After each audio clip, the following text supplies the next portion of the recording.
Hi hello నమస్తే, welcome to Suman TV. So right ను నాతో పాటు ఉన్నారు వీ క్యూబ్ నుంచి ఇండస్ట్రీ ఎక్స్పర్ట్ విశ్వనాథన్ గారు. Hi sir. అండ్ జావా అనేది చాలా కీ రోల్ ప్లే చేస్తుంది అంటున్నారు. వీ క్యూబ్లో కూడా ఎంతోమంది స్టూడెంట్స్ దాని మీద ఇంట్రెస్ట్ చూపించి జాయిన్ అవుతున్నారని కూడా మీరు చెప్తూ ఉన్నారు. నాకు ఒక చిన్న డౌట్, ఇప్పుడు మనం హైదరాబాద్లో సెటిల్ అవుతున్నాం, కానీ మన సొంత ఊర్లో ఎక్కడో ఉంటాయి, విజయవాడ, గుంటూరు, వాట్ ఎవర్ కొన్ని ప్లేసెస్ ఉంటాయి. మన సొంత ఊర్లో మన సొంత ఇల్లు ఉంటుంది. మన సొంత ఇల్లు మనం చూసుకోవడం ఎట్లా? ఈ యాప్ డిజైనింగ్ వల్ల కానీ లేదంటే ఈ జావా వల్ల కానీ అది సాధ్యమవుతుందంటారా? ఇంతకుముందు నేను చెప్పినట్టుగా మీరు శాటిలైట్ ద్వారా మీరు గూగుల్ మ్యాప్ కానీ యాపిల్ మ్యాప్స్ కానీ మీరు యూజ్ చేస్తున్నారంటే జనరల్గా ఒక శాటిలైట్ ఎలా వర్క్ చేస్తుందండి? సో జనరల్గా ఒక 30,000 కిలోమీటర్స్ పైకి వెళ్తే కానీ భూమి గుండ్రంగా ఉంది అనే విషయం మనకు తెలియదు. సో భూమి గుండ్రంగా ఉంది అంటే మన 40 ఫ్లోర్స్ టవర్ ఎక్కితే సరిపోదు. ఈవెన్ ఎవరెస్ట్ ఎక్కినా కూడా భూమి గుండ్రంగా ఉందనేది మనం గుర్తించలేము. ఎక్కడి వరకు వెళ్తే తెలుస్తుంది అంటే ఒక 30,000 కిలోమీటర్స్ వరకు వెళ్తే అక్కడ అంత పైకి వెళ్తే కానీ ఆ శాటిలైట్ మనని క్యాప్చర్ చేస్తుంది. సో హై లెన్స్లో ఉన్న అక్కడ ఉన్న కెమెరాస్ శాటిలైట్ నుంచి అవి ఏం చేస్తాయంటే మన ఇంటిని, మన స్ట్రీట్ని, మన ఊరిని, మొత్తం వరల్డ్ని మొత్తాన్ని జూమ్ చేసి క్యాప్చర్ చేసి అది జావాకి పంపించడం వల్ల ఈ జావా ఏం చేస్తుందంటే నావిగేషన్ సిస్టమ్ లాగా చేసి మనకి ఎలా ఉంది అనేది చూపిస్తుంది. సో ఇప్పుడు మీరు ఇక్కడ కూర్చొని కూడా మీ ఊర్లో, సొంత ఊర్లో ఉన్న స్ట్రీట్లో ఎంత ట్రాఫిక్ జామ్ అయింది అనేది ఈజీగా ట్రాక్ చేయొచ్చు. అండ్ అందుకే మనం చూస్తూ ఉంటాం, సో జూబ్లీ హిల్స్కి వచ్చినప్పుడు, బంజారా హిల్స్కి వచ్చినప్పుడు కంజెషన్ అయింది ఇక్కడ రోడ్ అనేది మీకు కూడా తారసపడిందా అని అడుగుతూ ఉంటుంది. ఎస్ సార్ నో అని మనం ప్రెడిక్షన్ అక్కడ యాక్సెప్ట్ కూడా చేయాల్సి వస్తుంది. ఇప్పుడు బ్యాంకింగ్ యాప్స్ చాలా ఉన్నాయి సార్. మన దగ్గర ఉన్న స్టూడెంట్సే అనుకోండి, మీరు వాళ్ళకి రోజుకు ఒక టాపిక్ మీద క్లాసెస్ చెప్తూ ఉంటారు. బ్యాంకింగ్ యాప్స్ని రూపొందించడానికి జావా ఏ స్థాయిలో హెల్ప్ చేస్తుంది? ఎందుకంటే ఇప్పుడు ఆల్మోస్ట్ కొన్ని ఉన్నాయి, కొన్ని సెక్టార్స్లో కొన్ని యాప్స్ ఉన్నాయి. న్యూగా డిజైన్ చేయాలంటే మీరు స్టూడెంట్స్కి ఏ విధంగా ట్రైనింగ్ ఇస్తారు? సో మనం చూసే బ్యాంకింగ్ అప్లికేషన్లో మనం బ్యాంక్ లాగిన్ అవ్వగానే మీరు ఒక యూజర్ ఇంటర్ఫేస్ చూస్తారు. ఆ యూజర్ ఇంటర్ఫేస్ అంటేనే ఫ్రంట్ ఎండ్. సో దీనికి యాంగులర్ కానీ రియాక్ట్ కానీ కావాలి. ఆ తర్వాత మీరు లాగిన్ అయినప్పుడు యూజర్ నేమ్, పాస్వర్డ్, క్రెడెన్షియల్స్ ఇస్తారు. అవన్నీ ఎక్కడికి వెళ్తున్నాయంటే సెక్యూర్గా బ్యాక్ ఎండ్కి వెళ్తున్నాయి. అవి మనం బ్యాంకింగ్ అప్లికేషన్ నుంచి అంటే లెవెల్స్ లాగా మాట్లాడుకుంటే బ్యాక్ ఎండ్ నుంచి డేటాబేస్కి వెళ్ళి చెక్ చేసి ఇది కరెక్ట్ యూజరా కాదా అని తెలుసుకుంటుంది. దీంట్లో ఇప్పుడు మనం లెవెల్స్లో ఎలా నేర్చుకోవాలి జావా ఫుల్ స్టాక్ అంటే ఫ్రంట్ ఎండ్ డిజైనింగ్ కోసం మనం రియాక్ట్, యాంగులర్ నేర్చుకోవాలి. తర్వాత సేమ్ టైంకి ఒకే టైంకి మల్టిపుల్ యూజర్స్ లాగిన్ అవుతూ ఉంటారు. దీన్ని మనం కాంకరెన్సీ అంటాం, సైమల్టేనియస్ అంటాం, ప్యారలల్ ప్రాసెసింగ్ అంటాం. ఇలాంటి వాటి కోసం జావాలో ఒక కాన్సెప్ట్ ఉంది, మల్టీ థ్రెడింగ్ అని. సో ఇప్పుడు మనం జావాలో మనం బ్యాంక్ గురించి మాట్లాడుతున్నాం కాబట్టి సెక్యూర్ అప్లికేషన్స్ కోసం అని మనకు JWT అని టోకెన్స్ ఉన్నాయి. తర్వాత సెక్యూరిటీ కోసం security, Java security, spring security use చేసుకోవాల్సి వస్తుంది.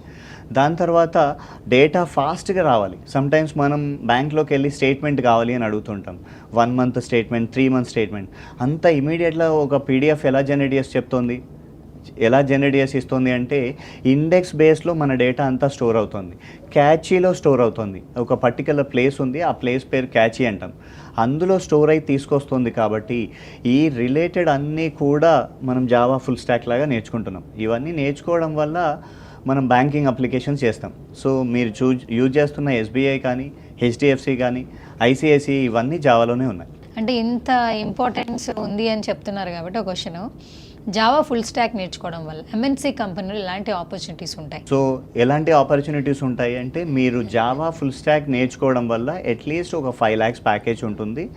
డిఫరెంట్ రోల్స్ ఉంటాయండి. We can become software developer అవ్వచ్చు, front end developer, back end developer, database programmer, Java full stack developer, or AI assisted Java full stack developer అవ్వచ్చు. ఇలాంటి roles ఉంటాయి. So ఈ రోల్స్లో package ఎలా ఉంటుంది అంటే, so Java full stack developer అయితే 5 lakhs package యావరేజ్గా చెప్పుకోవచ్చు.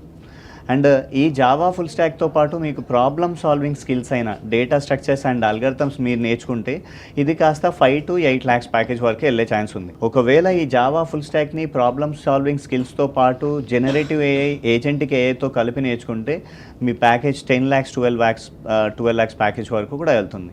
Recently it has been proved. ఒక 2-3 members they got placed with 12 lakhs ప్యాకేజ్తో కూడా ప్లేస్ అయ్యారు. సో వీ క్యూబ్లో ఈ జావా ఫుల్ స్టాక్ నేర్చుకునే స్టూడెంట్స్ వాళ్ళ మైండ్ సెట్స్ ఏ విధంగా ఉన్నాయి సార్? సో డిఫరెంట్ పీపుల్ వస్తారండి. జనరల్గా డిగ్రీ పిల్లలు, కోడింగ్ అంటే భయం అనే పిల్లలు వస్తూ ఉంటారు. సో వాళ్ళకి కాలేజ్ లెవెల్లో ఎలా ఉంటుంది అంటే కాలేజ్ లెవెల్లో కోర్స్ కంటెంట్ ఫినిష్ చేస్తూ ఉంటారు, బట్ చిన్న చిన్న అనాలిసిస్ చేయకపోవడము లేదా లాజిక్ బిల్డ్ చేయడం. ఒక ప్రాబ్లం ఇచ్చారంటే ఒకటే కోడ్ రాయగలుగుతారు పిల్లలు, బట్ ఒక ప్రాబ్లమ్ని ఎలా సాల్వ్ చేయాలి అని తెలుసుకోవడం అనాలిసిస్. ఎన్ని వేస్లో సాల్వ్ చేయాలి అని తెలుసుకొని మల్టిపుల్ సొల్యూషన్స్ తెలుసుకోవడమే లాజిక్. సో వీక్యూబ్లో మనం ఏం చేస్తూ ఉంటామంటే ఒక ప్రాబ్లం చెప్పి దానికి అనాలిసిస్ చెప్పి మల్టిపుల్ సొల్యూషన్స్ చెప్తూ ఉంటాము. కాబట్టి ఫ్రమ్ ద స్క్రాచ్ అంటే వాళ్ళ బ్యాక్గ్రౌండ్తో సంబంధం లేకుండా టీచ్ చేస్తూ ఉంటాం. కాబట్టి సో డిగ్రీ పిల్లలైనా, బీటెక్ పిల్లలైనా, సిఎస్సి పిల్లలు, ఎంబీఏ, ఎంసీఏ పిల్లలు కూడా వచ్చి జాయిన్ అవుతూ ఉంటారు. వాళ్ళకి జావాని సింపుల్ చేయడమే మా లక్ష్యం. అండ్ ఇంకొకటి మెయిన్గా ఒక బిగ్ ఛాలెంజ్ ఏంటంటే రూరల్లో ఉన్న వాళ్ళకి డిగ్రీ, ఇంటరు తెలుగు మీడియంలో చదివేస్తున్నారు. తర్వాత ఇంగ్లీష్లోకి రావాలంటే భయం వేస్తుంది వాళ్ళకి. ఇంగ్లీష్లోనే మాట్లాడలేను, నేను బయటికి వెళ్ళి జాబ్ ఎలా చేస్తాను, ఇన్సెక్యూరిటీస్ ఎక్కువైపోతున్నాయి వాళ్ళకి. అలా ఇన్సెక్యూరిటీస్తో బాధపడే వాళ్ళకి మోటివేషన్ ఇస్తూ కాన్ఫిడెన్స్ బిల్డ్ చేసే విధంగా వీక్యూబ్లో ఎలా ట్రైన్ చేస్తారు? సో టెక్నికల్ చెప్పేవాళ్ళు చాలామంది ఉంటారు madam, but what we do technical నాలెడ్జ్తో పాటు ఒక స్టూడెంట్కి మేము పర్సనల్ కేర్ తీసుకుంటాం. అంటే ఏ స్టూడెంట్ ఏ పాయింట్ దగ్గర స్ట్రక్ అయ్యారు, వాళ్ళు మీరు అన్నట్టుగా నిజంగా కమ్యూనికేషన్ స్కిల్స్ ల్యాకింగ్లో ఉన్నారా, లేదా కమ్యూనికేట్ అవుతున్నారు బట్ ప్రజెంటేషన్ స్కిల్స్లో ల్యాక్ అవుతున్నారా, లేదా టెక్నికల్ స్కిల్స్లో ల్యాక్ అవుతున్నారా అనేది కనుక్కొని అలాంటి వాళ్ళను పర్సనల్ కేర్ తీసుకొని వాళ్ళని ఫాలోఅప్ చేసుకోవడం జనరల్గా మేము చేస్తూ ఉంటాం. డైలీ మా ప్రాసెస్లో ఉంది.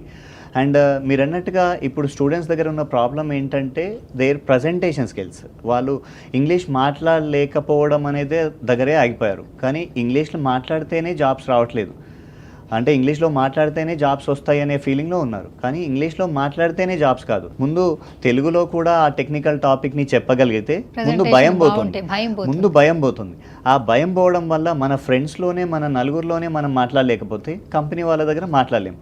సో ఫస్ట్ వాళ్ళ భయాన్ని పొడగొట్టి వాళ్ళ ఫ్రెండ్స్లో, గ్రూప్లో మాట్లాడించి వాళ్ళతో సెమినార్స్ ఇప్పించి ప్రజెంటేషన్ స్కిల్స్ ఇంప్రూవ్ చేయించి ఆ తర్వాత ఇంగ్లీష్ ఆటోమేటిక్గా వస్తుంది. ఆటోమేటిక్గా మనం 5 రోజులు తెలుగులో మాట్లాడామంటే ఆ టెక్నికల్ టాపిక్ని 6వ రోజు మీకు తెలియకుండా మీరే అలైన్ అయిపోతారు ఇంగ్లీష్లోకి.